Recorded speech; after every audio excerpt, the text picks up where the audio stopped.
So where are we off to today then, Kieran? Where have we been last night? Last night we were at Demianitsa hut. Today we're off to Tumno Israel, which is going to be a hija on top of a lake at 8,500 feet. From there we will then go to Begovitsa, which is towards the Greek border, and we'll be there for the evening and play some more games. Excellent. And it's beautiful today. It's a bit of cloud, but yeah, absolutely stunning. So we're going to crack on and see what we can see. Hopefully.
This is what it is all about. Look at the top.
If you look over there, over in the saddle, the V right in the middle of the screen, that's where we came across, and then we walked over to there, and behind there was the lake where we stopped at the little hut, and then we've walked round down into the valley and then up this way. So yeah, got about 6k to go, I think, so a couple of hours. Get your feet right, that's all.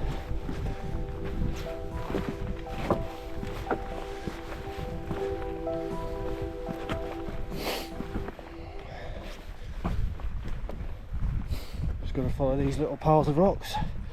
There's very little signage on the way along here, but yeah, definitely works. Look at that view, look at that beautiful view, river down the bottom, absolutely phenomenal.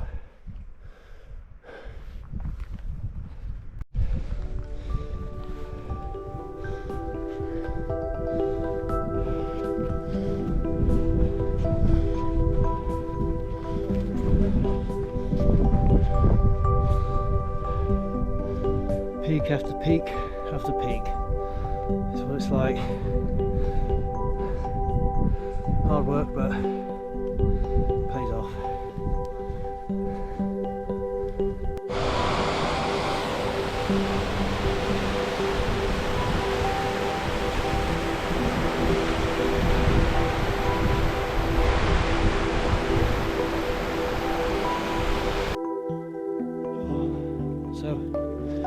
that's it, day 2 done. We're just about to come up to the hut now. It's been a long day. It's been pretty good. It's been actually magnificent, the views, everything else like that. Done 15 kilometers. Not much really, but with the train, mixed ability groups, stops, lunch, all those sort of things, well, yeah, it does take quite a while. But oh, I am looking forward to some beef soup and maybe a nice beer. So here's the hut behind me. Probably a lot of you are thinking that they're tiny, but they're not. They're huge. 120 people. So yeah, not the most comfortable, not the most luxurious, but they'll certainly do for a good meal, a few drinks, and a good nice rest, hopefully.